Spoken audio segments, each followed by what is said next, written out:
आग, तपिश और कठिन साधना।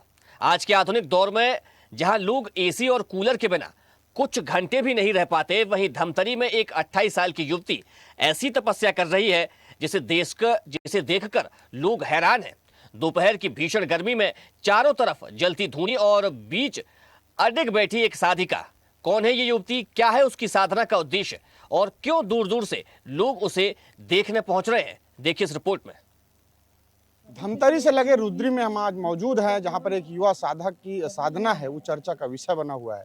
और आखिर क्या है पूरा मामला मैं बताता हूं। जिस तरह से आज मैं उस जगह पर मौजूद हूं जहां की रुद्री के एक कॉलोनी है, जहां पर एक जो है 28 वर्ष की युवती त्रिवेणी पटेल, जो त्रिवेणी नंदगिरी के नाम से भी जानी जाती है, और इनकी साधना को लेकर लोग जो है छत्तीसगढ़ ही नहीं बल्कि अलग अलग जिलों से, अलग अलग राज्यों से पहुंचकर आखिर पूरे साधना कैसी है, इनकी जो पंचधूनी अग्नि तपस्या, जो कि आप देख सकते हैं कि चारों तरफ ये जो घेरा लगा है उसके अंदर में धूनी यानी अग्नि का कुंड है। इस कुंड के बीच में बैठकर साधना कर रही है, और पूरे जिस तरह से तापमान 45 डिग्री से ज़्यादा यहाँ पर तापमान है, और इस तापमान के बीच में अग्नि के बीच में बैठकर पंचधूनी अग्नि तपस्या यहाँ पर कर रही है। और इसको उद्देश्य को लेकर बताया जा रहा है कि जन कल्याणकारी के उद्देश्य से यह साधना है वो की जा रही है, और पूरे दूर दूर से लोग यहाँ पर आस्था पूरे भक्ति भाव के साथ यहाँ पे लोग पहुँच रहे हैं। और साफ तौर पे हम इनके पूरे बता दूं कि इसके पहले भी जल समाधि का जो किया हुआ था वो भी चर्चा का विषय बना, लोग उस पर भी बढ़ चढ़ कर पहुँचे। अब ऐसे मामलों पर इनके परिजनों से हम बातचीत करेंगे, इसकी शिक्षा दीक्षा कैसी रही और क्या पूरा इसका आस्था का विषय क्या रहा है, किस तरह से लोग यहाँ पे पहुँच रहे हैं, कैसे लोगों की आस्था इनसे जुड़ते जा रही है। इनका जो बात कर ली जाए लोगों का धमतरी इलाके पर कहे, आसपास से कहे, लोग लगातार जो है कहीं ना कहीं लोग एक दूसरे के बातों को सुनकर सोशल मीडिया के माध्यम से लोग यहाँ पर पहुँच रहे हैं। तो इन बातों को लेकर और इन विषयों को लेकर साधु संत और तमाम दैवी शक्ति के दावों को स्वदेश न्यूज़ पुष्टि नहीं करता, ना ही कोई प्रचार करता है। लेकिन अब हम जिस तरह से इनके दैवी शक्ति की बात यहाँ पर की जा रही है, किस तरह से लोग आस्था का यहाँ पर केंद्र कैसे बनाए हैं, इनके परिजन कैसे यहाँ पे क्या आखिर कहना है, सीधे उनके परिजनों से बातचीत करते हैं।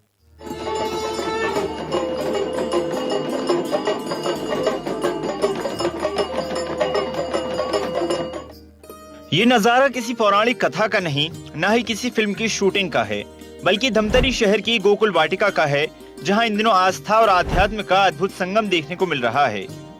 कैमरे में कैद ये तस्वीरें हर किसी को सोचने पर मजबूर कर रही हैं। चारों तरफ जलती हुई धूनी, आग की लपटों की उठती तपिश और इनके बीच ध्यानमग्न बैठी 28 साल त्रिवेणी नंदगिरी। भीषण गर्मी के इस मौसम में जब दोपहर के समय तापमान लोगों को घरों में कैद रहने को मजबूर कर देता है, उस समय दोपहर 12 से 3 बजे तक त्रिवेणी धूनी तपस्या में लीन हो जाती हैं।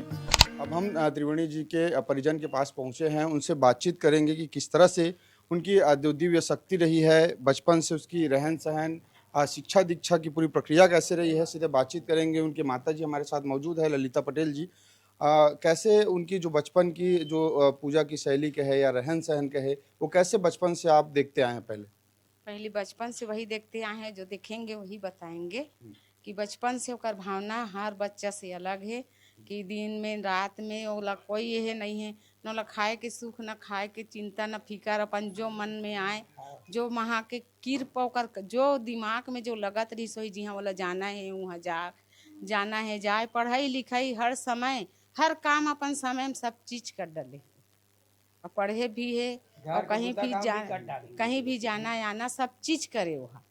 अब धीरे धीरे जैसे उम्र बढ़त गई ओकर भक्ति भी बढ़त गई। इनके पिताजी भी हमारे साथ मौजूद है। किस तरह से देख रहे हैं आप, क्योंकि बेटी का पिताजी से लगाव ज़्यादा होता है, आप बिटिया जो है बचपन से दिव्य शक्ति अध्यात्म में गुजरी, तो कैसे आप चिंता की उसके पारिवारिक जीवन को लेकर या उनके रहन क्या है? माँ तो बोली ना, आपको चिंता करने की जरूरत ही नहीं है, क्योंकि सर्वे सर्व माँ मैं उनके शरीर में धारण किया हूँ, इसीलिए आपके यहाँ इनको भेजा गया हूँ, और इनको मेरे को जब चाहूँगा तब ले जाऊँगा। आप कुछ नहीं बोल सकते, पिता भी हो। तो मैं ये सपना की तरह आया या कैसे, एहसास कैसे हुआ? सपना ही नहीं, हकीकत में आए हैं। अच्छा। तो माँ के शरीर में मतलब प्रवेश किया शरीर में, तो उसको हकीकत ही बोलोगे ना, सपना देखो उसको अलग कहते हैं। हमारे साथ और भी कुछ जो उनके साथ रहने वाले उनके पति भी मौजूद है, पति जी से बातचीत करते हैं। आप उनके पति हैं, कैसे उनकी शुरू से आप देख रहे होंगे, कैसे उनका व्यवहार रहा, शादी कब हुई आपकी? 9 साल हो गए मेरी शादी को जी। तो क्या है, मैया की आज्ञा थी, वैसे तो मानते भी नहीं। माँ ने स्वयं कहा आपको इनके साथ रहना है जीवन भर। माँ ने खुद सौंपा है मुझे। माँ ने मुझसे पूछा कि आप क्या बोलते हैं, मैंने कहा जो माँ आपकी आज्ञा हो। मैं भी एक भक्त था, बहुत परेशान था मैं उनके दरबार पे गया, माता जी मुझे ठीक की, है ना। मेरे बहुत सारे समस्या थी, उसका समाधान किया। काम धाम नहीं था। आज जो इतना बड़ा मकान देख रहे हैं ये मेरे खुद की कमाई से है, क्योंकि माँ का आशीर्वाद जो मिला, उससे पहले तो कुछ भी नहीं था मेरे पास। आस्था को लेकर लोग दूर दूर से आ रहे हैं माता के आशीर्वाद लेने के लिए। माता की शक्ति है, इनको बुलाना नहीं बुलाना उनकी मर्जी है। हम भी जुड़े हैं उनसे, समस्या लेके आए थे, वो समस्या दूर हुआ करके हम भी उनसे जुड़े हुए हैं, सेवा कर रहे हैं उनके भी। हाँ, तो ये धमतरी में जिस तरह से आपने देखा कि कैसे जो एक त्रिवेणी पटेल जो अध्यात्म जीवन से जुड़कर दिव्य शक्ति प्राप्त कर लोगों की जन कल्याणकारी के लिए अपनी वो नौकरी और तमाम जीवनचर्या को दूर कर इस आस्था में और लगातार लोगों के जन कल्याणकारी के लिए वो काम करने का, जिस तरह से लोग यहाँ पर अलग अलग राज्यों से, अलग अलग जिलों से लोग यहाँ पर पहुँच रहे हैं और आस्था का केंद्र यहाँ पर बना हुआ है। अब देखने की बात होगी कि इसका आशीर्वाद लोग दूर दूर से लेने पहुँच रहे हैं और इसका फायदा जनता को किस तरह से मिलता नजर आ रहा है। श्रद्धालुओं का कहना है कि ये साधना सामान्य नहीं, बल्कि उनका विश्वास है कि त्रिवेणी को देवी माँ का विशेष आशीर्वाद मिला है। यही कारण है कि आग और गर्मी जैसे विपरीत हालातों में वो बिना विचलित हुए साधना कर रही हैं। कई श्रद्धालु इसे दिव्य शक्ति का स्वरूप मानते हैं, तो कई लोग इसे आत्मबल और आस्था की पराकाष्ठा बता रहे हैं।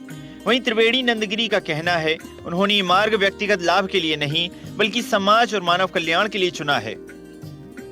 लोग अपना मीडिया के माध्यम से अपने एक दूसरे से प्रचार से आ रहे हैं मैया का दर्शन करने। रायपुर से आए थे, जगदलपुर और महाराष्ट्र से भी आए थे, बहुत दूर दूर से आते हैं। 12 साल हो गए लगभग जुड़े हुए, लेकिन उससे पहले से 10-15 साल पहले। और मैं यहाँ 11 साल हो गया आ रही हूँ। मेरे बच्चे भी माता की कृपा से ही आए हैं और बहुत कुछ पाए हमने इस दरबार से।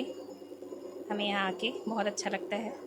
यहाँ पे मैया ने चाहे बाबा ने कभी कुछ नहीं मांगा, 1 रुपए तक के नहीं मांगा कभी, या ये चढ़ाओ वो चढ़ाओ, कभी कोई चढ़ावा के लिए भी फोर्स नहीं किया। मैं लगभग 12 से 15 साल से आ रहा हूँ मैया के मंदिर में, और हमारे मन में मतलब जो श्रद्धा है, मैया हमको देख के पहचाने थी मन में तुम्हारे क्या है कैसे करके। कई बार ऐसे मन में कोई भी रहता है ना, भाई आज ये है वो है, हमको कभी मांगना नहीं पड़ता, बिना मांगे सब मिल जाता है। कभी कुछ तकलीफ होती है, कल ही मैया भनक लग जाती है। कल की बात है, कल भी मैं आया था कुछ प्रॉब्लम लेके, मैया दूर से बता दी ऐसी ऐसी बात है, नॉर्मल हो जाएगा। गोकुल वाटिका इन दिनों श्रद्धालुओं से भरी हुई है। कोई परिवार के सुख समृद्धि की कामना लेकर पहुंच रहा है, तो कोई अपने जीवन की परेशानियों से मुक्ति की उम्मीद में घंटों यहाँ रुककर साधना को निहारते हैं और आध्यात्मिक ऊर्जा को अनुभव करने की बात कहते हैं। आधुनिकता और तकनीक के इस युग में जहां जीवन तेजी से बदल रहा है, वहीं त्रिवेणी की यह साधना लोगों को आध्यात्म और आस्था की ओर आकर्षित कर रही है। ये दृश्य कई सवाल भी खड़े करते हैं। क्या ये केवल आस्था है? क्या ये असाधारण आत्मबल है, या फिर समाज के लिए कोई विशेष संदेश? हिमांशु पटेल की रिपोर्ट। देखते रहिए स्वदेश न्यूज। अगर आप इस वीडियो को सोशल मीडिया हैंडल फेसबुक या इंस्टाग्राम पर देख रहे हैं तो हमें फॉलो करें। अगर यूट्यूब पर देख रहे हैं तो सब्सक्राइब करें और बेल आइकन दबाना ना भूलें।